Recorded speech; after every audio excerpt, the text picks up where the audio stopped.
Welcome to How's the Market, a podcast from your friends here at Keeping Current Matters, where we host conversations that will help you save time and build confidence so that you can stand out as the expert. Today's conversation is with Krys Benyamein. Krys was a public defender that turned real estate agent. He now works in a family business with the Estate of Grace team. I think I said that right, Estate of Grace team. This team focuses on leveraging video to build their business. Now, I want you to listen for three things. First, how he started in the business as a public defender and moved to an agent. Second, the discipline it takes to be a top agent. And third, the indirect and direct ways that video has impacted his real estate business. So let's hop right in. Krys, let's hop in. I'm excited to have you on today. Oh, I'm excited to be here, Dave. It's great to see you.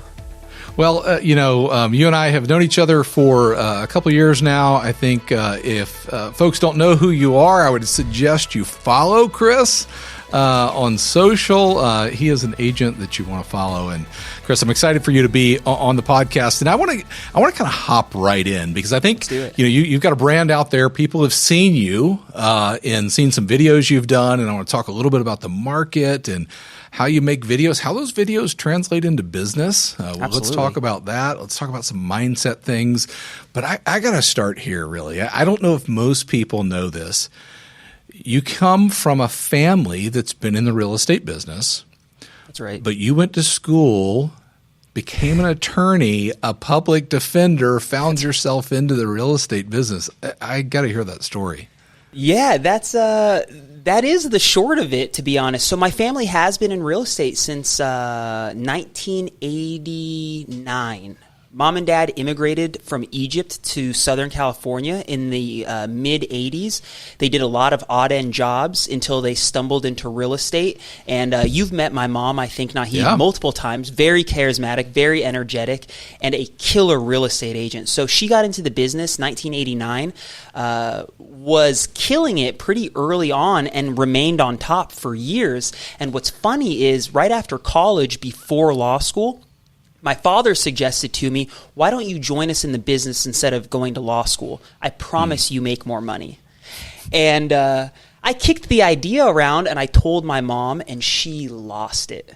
Completely lost it, like not acceptable. So she wanted me to get the degree. I think just the immigrant background, it's one of those things. They put a big emphasis on education, and I understand. I'm really grateful for it. So I did. I went to law school. I graduated. I passed the bar, and I was a public defender for about 3.5 years, and I loved it. It was a great experience. I loved being in a courtroom, and I really think that is kind of what established, or at least gave me the confidence to make video, because I enjoy it and I enjoyed performing. And I think there's a lot of parallels. I think the performance in a courtroom translates to the performance on camera a little bit. But to answer the question, I don't think it's hard. I don't think it's easy to find good role models or good mentors. To have a parent in the business who is one of the best, in our market, really probably across the country, to guide me was important. So I hung up my license. I rented my house. I moved back to LA 2018, and it's been full speed since. That is awesome. That is awesome. I think one of the first times that I got acquainted with your mom was a Instagram video that she tagged me in. Probably. I'm not as active probably as I should be on Instagram, but that is an amazing story and journey from your time as a college student to where you are now. Right. How does being a public defender kind of marry up with being an agent? You said it helps you a lot of ways in the performance of it. I don't know that most people listening right now would say, I understand what that means, or I've been a public defender. How does that kind of work? Right. So I think there are a lot of similarities in most industries where you are responsible for taking care of a client. Whether it's a public defender, an accountant, a plumber, maybe not a plumber so much because there's not as much communication throughout the transaction. It's just they come over and they're done. But I guess what I'm saying is when you have a client that you're serving, you are really having to provide the same service no matter what the service is. Lawyer, realtor, accountant.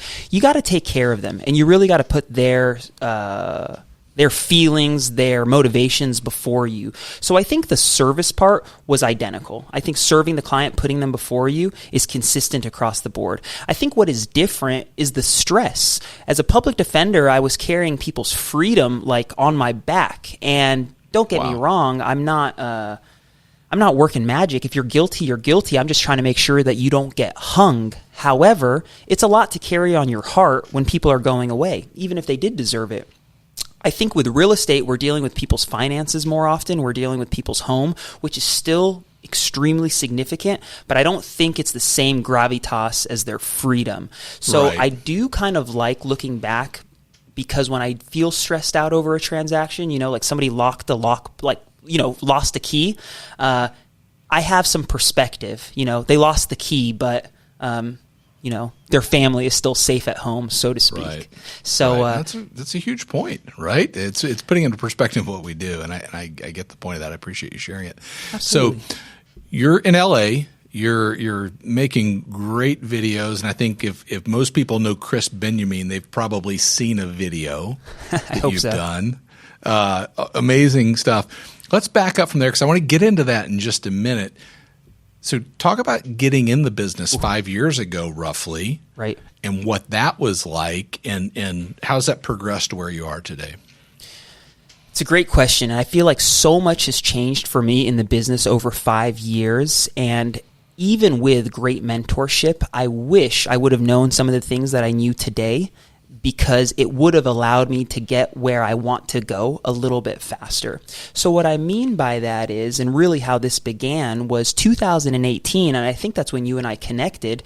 Green as can be, Naheed takes me to the Elite Retreat in San Diego. I'm pretty sure Steve was on stage that year. Yeah. And Tom, preaching video, said, everybody needs to be doing this. Everybody needs to be doing this. I had no database, no referrals. Nobody knows anything about me. I just moved back to LA.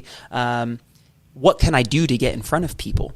So Tom said, make videos. And I said, all right, I can do that. And that's exactly what I did with the support of Keeping Current Matters. And it's funny because you guys had no idea who I was. It was probably me that tagged you in a video because I said to myself, I want them to see us. I need them to notice us. But yeah, very transparently, it was simple, and I tried to make it easy for me to continue to show up consistently. All I did was go on to KCM's website once a week. I would normally go on a Friday or Saturday. I would normally try to wait when the 10th would roll around. Did the market updates still come out the 10th every month? Right, on the 10th, the monthly market report, yeah. The 10th, I would be in front of the computer, ready to get whatever you guys were dropping. But long story, I would show up Friday or Saturday. I would go through KCM's materials. I would find a chart or an article that I understood very well.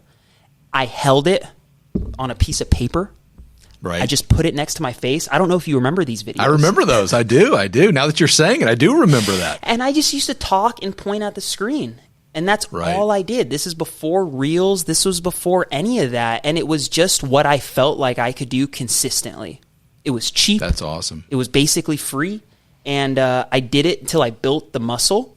And if it wasn't for that muscle that I built, I wouldn't be sitting here with you today.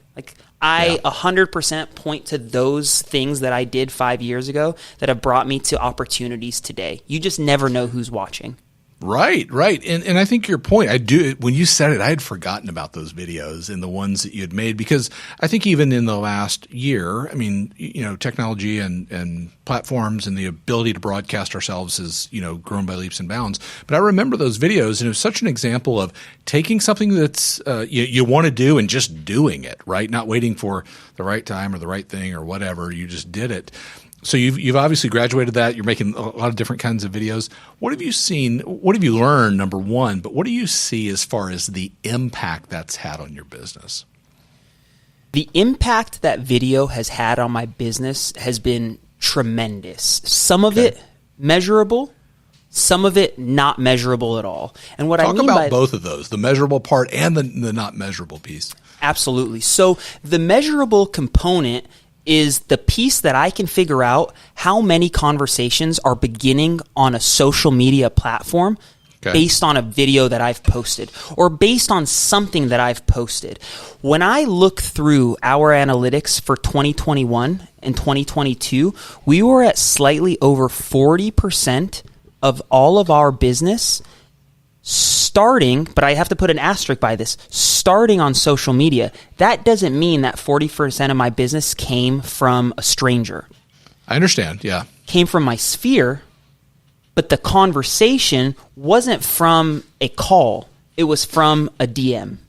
Yeah, let me ask you a question about that, people that are Please. listening, because that's an interesting distinction. 40% of your business comes from an interaction that starts on social.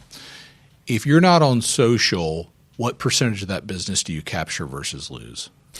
It's a great question, and I wish I knew a better way to answer it. But since I've been in the business in 2018, I've been posting consistently. So before Nahid was doing business, and she was probably doing about 70 to 80 transactions a year.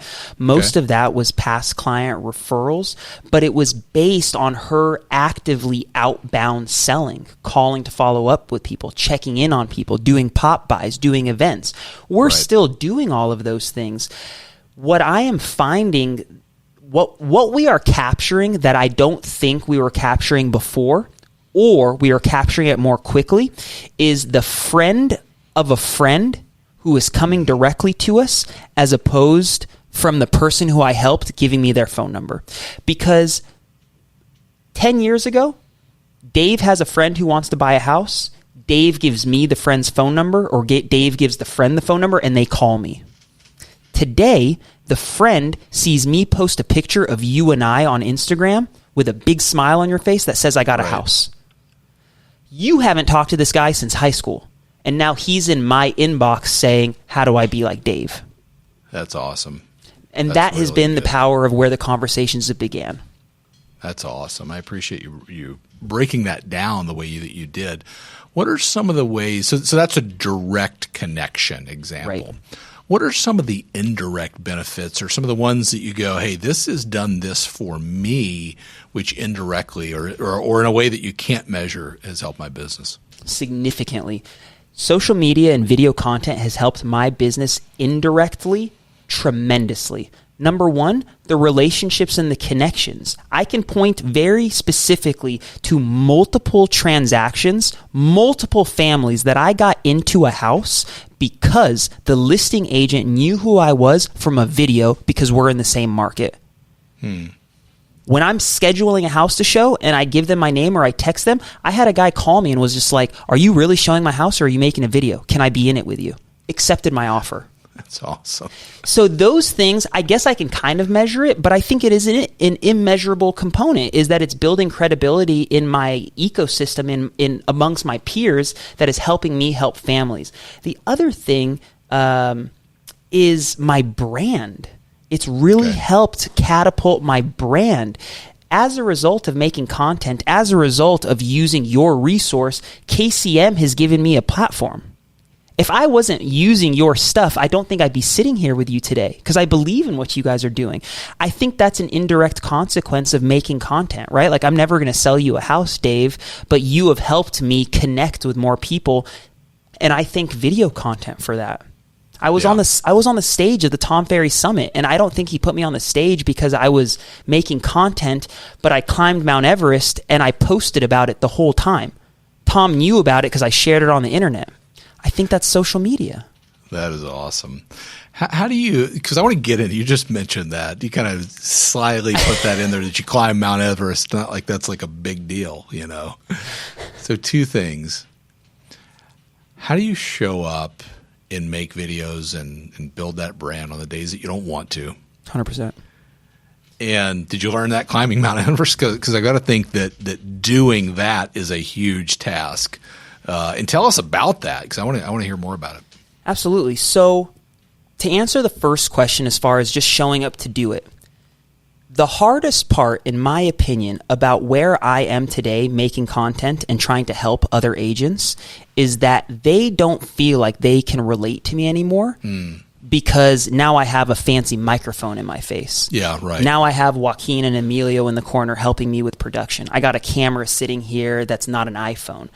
It's unfortunate that people will look at those things and say, I can't do that because of X. When in reality, all of this stuff came a year and a half after I got started. It was only after I committed to doing this that I was ready to invest money into it to make it happen consistently. So my biggest thing for the people that just want to get started is do not overcomplicate it, because nobody cares about us as much as you think they care about us. I prepared for this podcast and I thought about some of these talking points, and I don't want to stumble and I want to sound eloquent. And the reality is people will listen to me talk to you while they're on the toilet, while they're taking their kid to the bathroom. We are not as big of a deal as we want to believe we are in people's lives. And what I want that to be is encouraging. Show up. Don't worry about what they think, because they're not watching that closely. And if they don't like you, they didn't like you before you posted the video. Right. The ones that like you will like you even more now that you're giving them more. So we create these obstacles, and I just feel it's the same person, Dave. And I don't want to be critical of anybody, but the person who's unable to pick up the phone and prospect is the person who's unable to just look past like their shiny, sweaty forehead and click record. Right. And what I hear you saying is focus on the message and who you're talking to more than you do yourself. I mean, that's what we all do, right? Exactly. We look at what we do. We look at how we look, how we said something, how we do something, and base whatever we're doing upon that, maybe not hitting the mark or hitting the mark. It's such a good point. I mean, Gary Vee is not the best looking guy in the world, and he's got quite the audience. That's a good point. The best agents know what's happening nationally and also know what's going on in their local market. At Keeping Current Matters, we help real estate agents become experts. And now, we've added something that will change the way you communicate. KCM Local. With KCM Local, you'll now have access to local data, national insights, and powerful visuals, all in one place. To be the local expert, visit keepingcurrentmatters.com. Tell me, for you, what were sort of 2021, early 2022 like for you and your business, and what is that like now? What give me that journey. I think that the journey for most real estate agents from 2020 to now has been radical. Yeah. Even for the heavy hitters that have been dominating for years, because it was a long clip of time that the market was very forgiving to agents for not being very good agents. It wasn't like 6 months, right? It was, from 2018, like I remember at Elite Retreat, Tom was on stage and was like, the sky just fell. We're at 4.5%. Right. Do you remember that? I think Yeah. Steve was up there and it was like, we're at 4.5% or 5%. And everyone's like, oh my gosh. And then it kind of stayed there, it went down, but we were in this glory period where everybody was making hay because the sun was shining. The problem was they were making hay with really weak tools.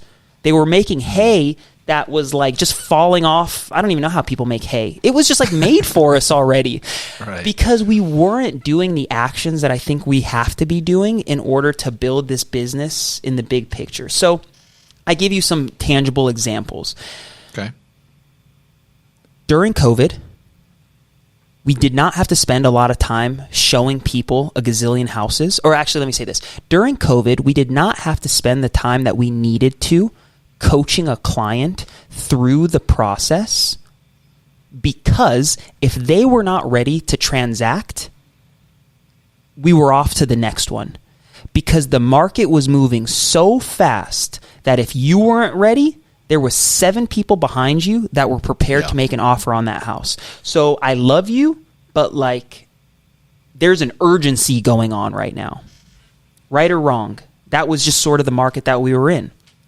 Today, when I'm on a buyer consultation, I am prepared for this relationship to really percolate and develop into a transaction 12 months down the road, 18 months down the road. People want to know what's going on in the market today.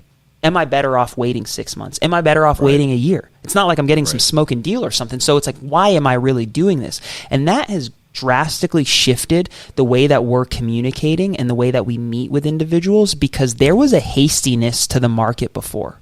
Yeah. Good or bad, there was a hastiness, and there was back-to-back appointments, back-to-back showings, and time was of the essence. Now time is not of the essence so much, so I think there's a lot more hand-holding, and there's a lot more emphasis on the client's experience through the process because it's taking significantly longer.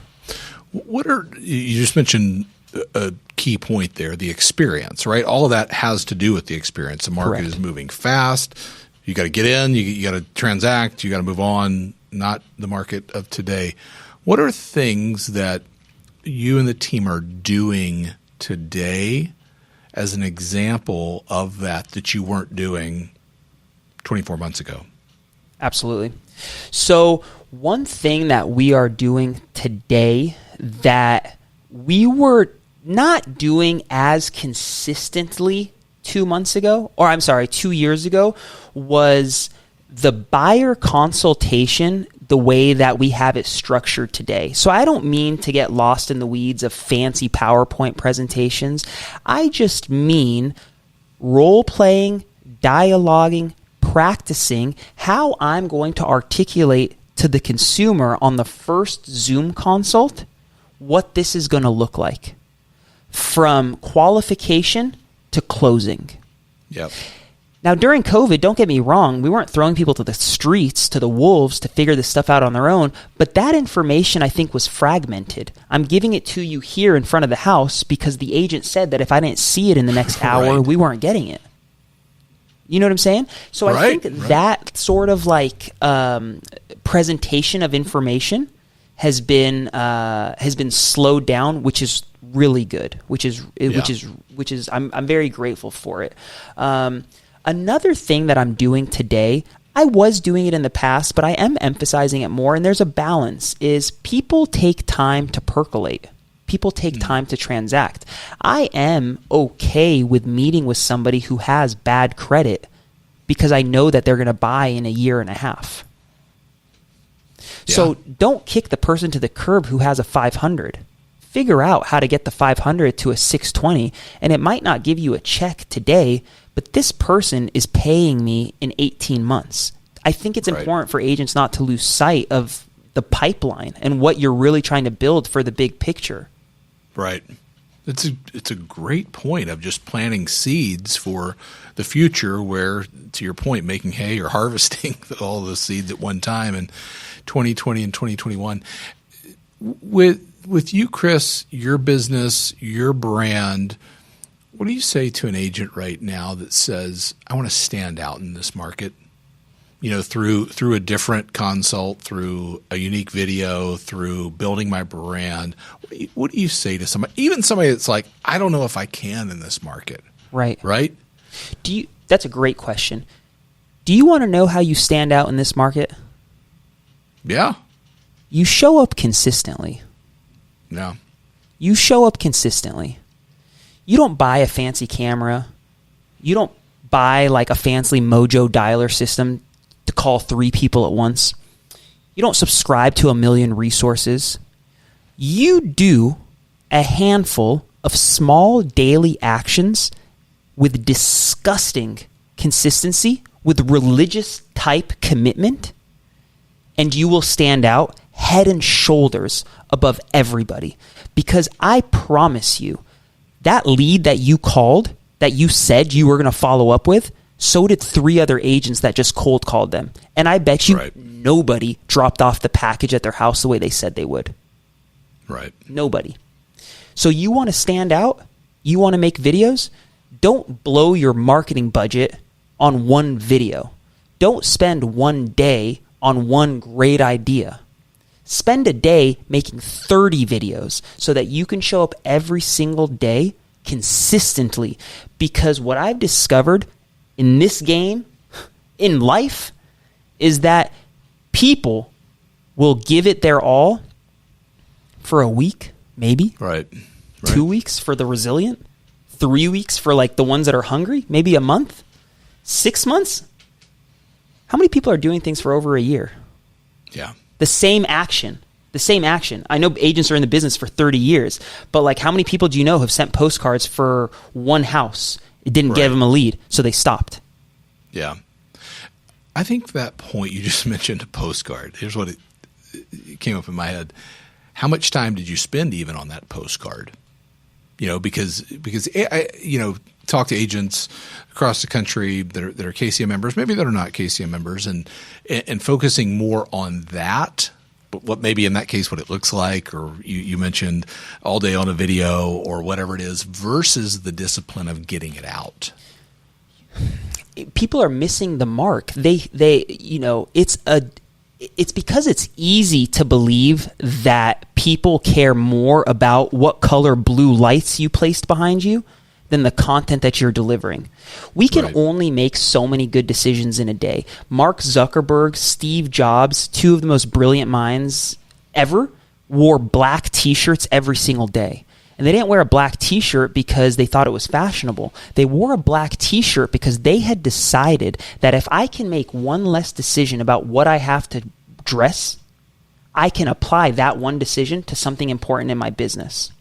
Yeah. So I think for agents that are getting lost in what my postcard looks like, what does this framing of the video look like, that kind of work should be reserved for the time of the day where you are least productive. Because I don't need you firing off on all cylinders to decide whether you like yellow or orange. Save that for 4:30 p.m. when you're struggling to pick up the phone. But when you are awake, you are motivated, you are charged up, the caffeine has percolated into your bloodstream, and you are just like, I'm going to rip somebody's head. That's when you pick up the phone. That's when you go knock on somebody's door.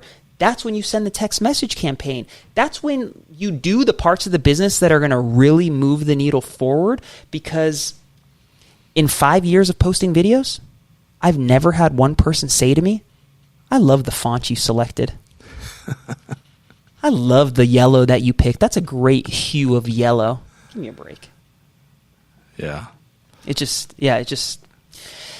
hard, Dave. It's hard. And I don't think people are willing to accept that good things in life are really freaking hard. And unfortunately, COVID showed the world that real estate is like a quick and easy way to make money. And the problem is that nobody liked real estate other than the money. If you don't like talking to people, what are you doing in this game? Right. If you're When did you adopt that mindset and realize that? Was that like day one because you were raised in the business? No, I think that was probably as I started building the team and I was having to sort of comport myself with what I was saying and some of these like actions. I'm trying to keep myself accountable, and one great way to keep yourself accountable is by doing the thing that other people are doing, right? So as a group, we are prospecting together. As a group, we are sort of getting rejected together. We are winning together. So I think it's important. Like, I want to feel that struggle. I also enjoy parts of this business, not all of it equally, but parts of it fill up my cup for other parts. And I don't think you have to love it all the same. So we've been talking a little bit about video. I love making video. Right. It shows. The reason I've been making them so consistently is because I like it. I am motivated to pick up the phone and call expireds even when I don't really feel like doing it, because what I'm thinking in my head is, how sick is this video concept? Like, I need to find a $2 million listing to do this idea. Like, I got a great idea. I need a house to do it. How am I going to find it? Is that kind of your why or your motivator to it? I wish I was lying. Sometimes it really That's awesome. Not all, I want to help people. I obviously want to provide for my family, but I like this part of the business. So why would I not allow it to fill up my cup? That's awesome. And you take what fills up your cup and you allow it to motivate you during the other portions that doesn't fill up your cup. So Nahid, we refer to Nahid. Nahid is a killer on the phone. Very good on the phone. Also loves being on the phone. Mildly likes being on camera, but she knows that when she's on camera, the phone rings. Right. It's an incentive to it, right? You get to it. Exactly. That's awesome. Who you are, that comes out of just, I want to say, your pores. Like, the fact that you love video, it comes out of it. So I've got to know this. I just want to know this. What was your most favorite video to shoot? Oh my gosh. You've done some awesome videos. And listen, if you're not following Krys on Instagram, you've got to do it. You can go grab how to spell his name off this podcast, off the title. But Krys Benyamein on Instagram, you've got to follow him and watch his videos. I think my most favorite types of videos that I've made have been the videos that have gotten me to connect to other creators or people that like I respect or admire. Okay. Or like, so for example, this is kind of a wonky one, but it just popped in my head is there was once, he used to be a graffiti artist. Very prolific graffiti artist in Los Angeles. Nobody likes graffiti, of course, but he was a big graffiti artist. He's turned his life around. Now he has like a nonprofit and he helps kids paint. Okay. I was making social media about the city he lives in. He saw the video. It was about the city of Whittier. He said, I love what you did about the city of Whittier. And I said, well, I love what you're doing for the city. Like, would you be down to make a video together? The guy spent half the day, and he's kind of like a local celebrity, riding around a car, talking to me about the community, art, what it's like to live in this neighborhood. If I wasn't making videos, I wouldn't connect with these people. That's awesome. And I love it. I can't tell you how many local restaurants, coffee shops, bars, small businesses, accountants, all of these people that it sounds terrible, but like I'm hitting them up because I want to make content, and as a result, I'm getting a great relationship out of it. Yeah. That's awesome. That's a great story. What about a video that you can think of on showcasing a property, one that you're most proud of? And what's in my mind right now? I keep thinking of the Laker video. Oh my gosh, you saw that? I did, yeah. Joaquin, my guy, is in the background pumping his fist. So the Laker video is probably one of the most recent. I'm always trying things, and it was timely. The Lakers were in the playoffs. The house was in the San Fernando Valley. A lot of basketball players live in the valley. I just wanted to play off what was going on with the energy in the city. So I was inspired to make a video about like a Lakers player with a big bag of money who wanted to buy this $1 million property in Los Angeles, and that was a ton of fun. And I just like, do you know why that video was so cool? It inspired me to do more with it. So what I'm doing now with the videos, and I think Jason has talked about this a little bit, now after the video's made, when I send my postcard to that community, I put the thumbnail of the video right on the postcard. It's way more eye-catching than like just a static image of the house. And then there's a QR code that says scan here to watch the video. It captures their information. It's just like a wonderful way to push the content a little bit further. That's awesome. That was one of my favorites. The one that gave me a big opportunity was there was like one where I made a joke about prospecting. It was just like where I called a friend that I hadn't talked to in a long time to wish him a happy birthday, and he was like, I haven't talked to you since 7th grade. And I think Tom and Jason really liked it, but Tom showed that at an event, I want to say 3 or 4 years ago, and that was like a quick... That's my point, though. You don't know what the result of these things are going to be. Right. You just have to do them and trust the process. I was just talking to another agent who's crushing it, Robert Mack, in my market, and we were talking about, Robert, the irony, Dave. Why is it that when you're prospecting, hammering the phones, calling, why is it that during that period of time, somebody will call you to transact? A past client, a family friend. You didn't call them, but you were doing the action. That's the thing with the video and making the calls, is do the work and trust that the business is going to come, right? Like I'm cold calling expireds, but the universe has provided me a past client that has just called me. And I just got to believe it's because I'm working, I made this video. It was goofy. A year and a half later, Tom sees it and shows it at an event. Never made the video with the intent for him to show it. Never made a KCM video with the intent for you to have me on here. You just do these things, and the universe provides. Man, that's awesome. Here, I want to give you a second to think about this. What do you say to the person listening right now that says, okay, I'm not doing that. I want to do that. I want to be committed. I want to get out there and make these videos? Because I think your story is an inspiring story of somebody that was out, in having you would have been successful as an attorney, as a public defender, no doubt, right? family business, you get into the business, you're passionate about elements of it, you grind, my word, maybe, to make things happen. But what do you say to the person that says, I want to get started, but I don't know what to do? For the person that wants to get started and doesn't know what to do, I would encourage them to, so we know that they want to be in real estate.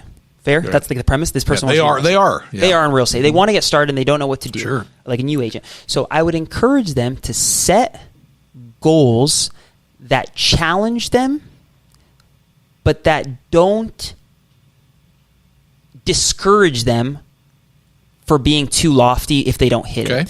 So do not look at me or do not look at another creator who's been making videos consistently for 5 years and say, I want them to look like that day one. I want them to look like that. I want to sound like that. I want them to be as whatever. Don't do that.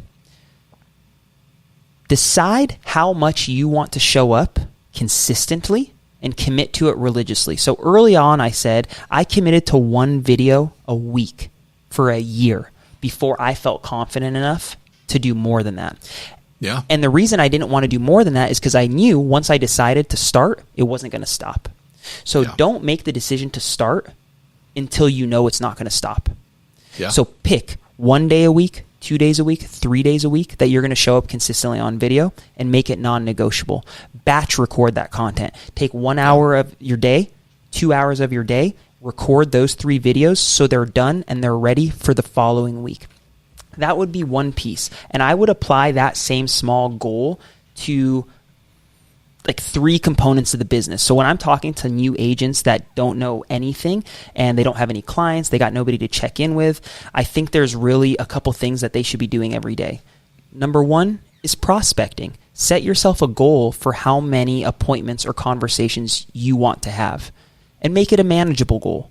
Make it a manageable goal. You're not Tom Ferry on the phone. You're not Phil Jones. You know what I'm saying? 2 appointments, 1 appointment, whatever it is based on your skill level. Non-negotiable. Every single day, you're going to prospect. Number 2, every single day, you're going to learn about the market. Every single day, you should be in the MLS, or you should be on Keeping Current Matters, or you should be reading The Real Deal, or Now BAM, or The Blueprint, or any of these Inman. I don't care. Read what is happening in the real estate market because the consumer is reading it. You want to be better on the phone? Yeah. No absolutely. More. You know what I'm saying? And the third piece is invest in the business. So you prospect, you educate yourself, and the last piece is you have to take yourself out of the sales role and put on your CEO hat. So that means at some point of the day or some point of every week, I'm working on my business plan. I'm working on a marketing campaign. I'm working on how I can hire a new virtual assistant. I'm working on how I can explore getting another video editor. Something. Is that CEO. A set time or is that when? How do you do that? So I do that by having it on. So I have it on my calendar for Thursday afternoons, and it's called CEO time. Gotcha. That's just like what I put every week. It's just that time every week. It's like my CEO time. I also have on my calendar like content creation idea time. Yeah. Right? That's separate from my content shooting day, right? So like today we're shooting content. It's been really fun, but my brain is in performance mode today. I'm here recording.